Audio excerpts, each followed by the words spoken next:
तर देशातील 9 क्लीन सेंटर्सपैकी 3 केंद्र महाराष्ट्रात उघडणार अशी माहिती मिळते आहे। क्लीन सेंटरमध्ये 300 कोटींची गुंतवणूक करणार असल्याची देखील माहिती मिळते आहे। पुण्यातील ॲग्री हॅकेथॉन कार्यक्रमामध्ये केंद्रीय कृषी मंत्री शिवराज सिंह यांनी ही घोषणा केलेली आहे। तर यावेळेला शिवराज सिंह चौहान यांनी नक्की काय घोषणा केली आहे ते आपण पाहतो आहोत। देशातील 9 क्लीन सेंटर्सपैकी 3 केंद्र महाराष्ट्रात होणार आहेत। यामध्ये 300 कोटींची गुंतवणूक जी आहे ती केली जाणार आहे। पुण्यात राष्ट्रीय द्राक्ष संशोधन केंद्र उभारलं जाणार आहे अशी देखील माहिती मिळते।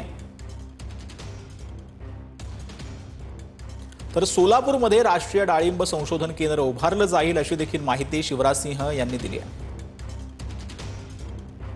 नागपुरात केंद्रीय निंबूवर्गीय संशोधन केंद्र उभारलं जाणार असं देखील शिवराज सिंह यांनी म्हटलंय। संपूर्ण देशात 15 मोठ्या आणि 60 मध्यम नर्सरी सुरू करणार असल्याचं देखील यावेळेला शिवराज सिंह यांनी म्हटलं। यातील 5 मोठ्या आणि 20 मध्यम नर्सरी महाराष्ट्रात असणार आहेत अशी देखील माहिती त्यांनी यावेळेला दिली। मोठ्या नर्सरीतील 3.5 कोटी तर मध्यम नर्सरीसाठी 1.5 कोटी आर्थिक सहाय्य दिलं जाणार आहे अशी देखील माहिती यावेळेला शिवराज सिंह यांनी दिली आहे।